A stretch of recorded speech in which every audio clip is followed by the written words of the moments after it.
Vote is closed. And it is adopted largely. En février, le Parlement européen a approuvé un prêt historique pour l'Ukraine proposé par la Commission. 90 milliards d'euros pour 2026 et 2027. L'Union européenne et ses États membres ont été de loin les plus grands partenaires et le plus grand donateur de l'Ukraine. 280 milliards d'euros depuis 2022 en aide financière et militaire. Et un statut de candidat à l'Union européenne. Et en toute honnêteté, je préfère avoir l'armée ukrainienne derrière moi plutôt que face à moi. La ligne de défense d'Europe aujourd'hui, c'est l'Ukraine qui la tient. C'est les forces ukrainiennes qui payent le prix du sang pour défendre ses frontières. Je pense qu'on ne peut pas facilement l'oublier.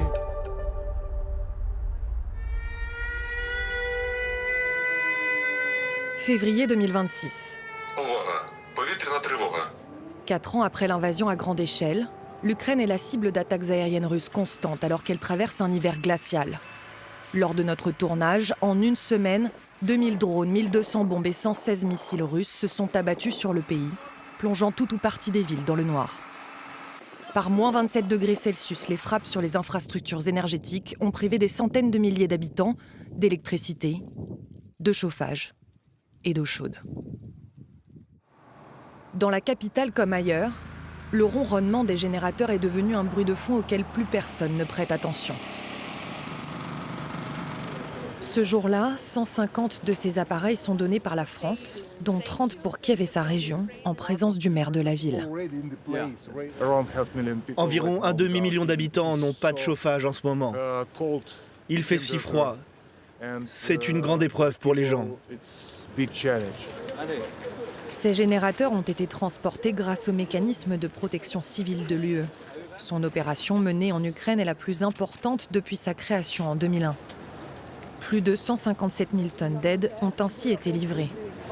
Pour le ministre français délégué au commerce extérieur, il faut préparer l'avenir.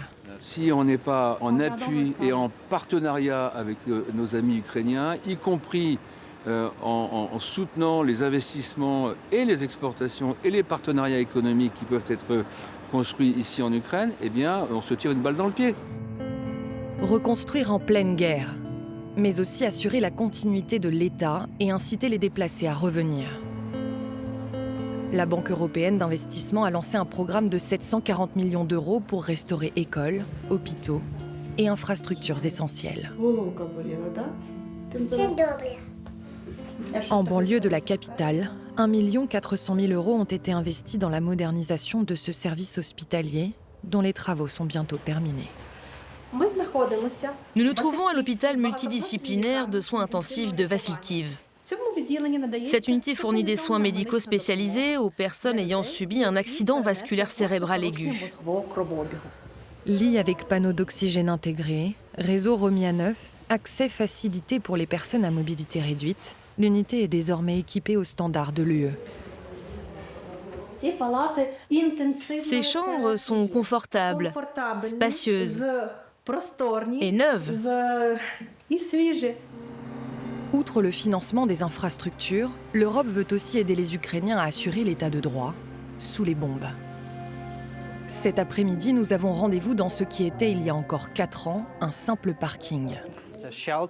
C'est un abri. Et si nous organisons l'événement ici, c'est parce que s'il y a une attaque aérienne, au moins nous pouvons poursuivre notre activité sans être interrompus. Pendant 3 jours, une série de discussions réunit le ministère de la Justice ukrainien, des experts européens et la société civile, dont le projet Bravo Justice. La première phase de cette initiative financée par Bruxelles est née en 2014. Il n'y a jamais assez de formation ou de sensibilisation, ça c'est sûr. La lutte contre la corruption est ici un enjeu structurel. À l'été 2025, les premières manifestations depuis le début de la guerre se sont tenues contre une loi controversée menaçant l'indépendance des agences anticorruption. Face à la pression de la rue et des Européens, le président Zelensky a reculé. Il s'est aussi débarrassé de nombreux proches impliqués dans des scandales de corruption. C'est quelque part sain, ça prouve que le système fonctionne, qu'il donne un certain nombre de résultats, peut-être pas tout à fait suffisants aujourd'hui, il faut l'améliorer et voir comment on peut le faire, alors qu'il y a d'autres endroits où vous n'entendez jamais parler de corruption alors qu'elle est monnaie courante. Mais avec la guerre, certains défis sont conjoncturels. Par exemple, l'Ukraine manque de plus de 2000 juges, soit plus de 30% de tous les postes vacants dans le secteur judiciaire. Il ne s'agit donc pas seulement de volonté politique, ni seulement des mesures que nous devons prendre. Il s'agit d'atteindre un équilibre dans les ressources d'un pays en guerre.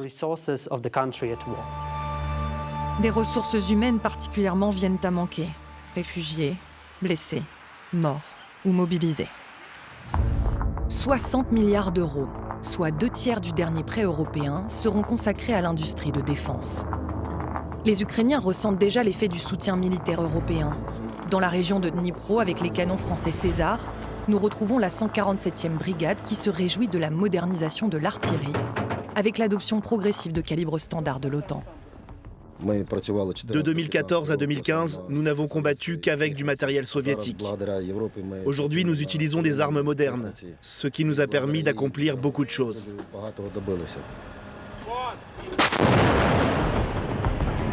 En 2025, l'aide militaire globale à l'Ukraine est tombée au plus bas, à peine 36 milliards d'euros.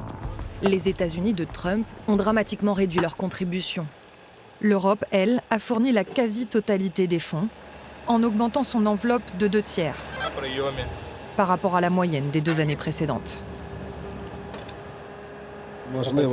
On veut la victoire. On veut que la guerre se termine le plus rapidement possible, car nos proches sont en train de mourir. Mais grâce à l'Europe, on a réussi à montrer que l'Ukraine est aussi un pays fort. Sur le front, si ces hommes veulent d'abord gagner, survivre, ils sont convaincus que rejoindre l'Union européenne permettrait d'obtenir des garanties de sécurité à l'avenir.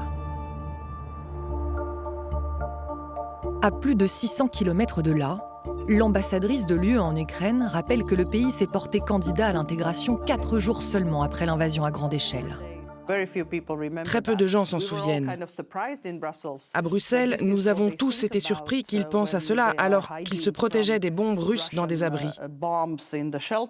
C'est là que l'on se rend compte que l'Union européenne est l'espoir des Ukrainiens. Et ils ont nourri cet espoir depuis 2014, car la révolution de Maïdan, la célèbre révolution de la dignité qui a renversé l'ancien président Yanukovych, qui s'est enfui en Russie, s'est déroulée sous les drapeaux européens. Au final, l'Ukraine est en train de rédiger un manuel pratique sur la manière de conduire des réformes tout en menant une guerre. Mais le chemin vers l'intégration européenne reste semé d'embûches pour un pays qui a subi 4 ans de guerre à grande échelle. C'est pourtant l'horizon et la promesse de paix et de sécurité qui permet aux Ukrainiens de tenir face à l'agresseur russe.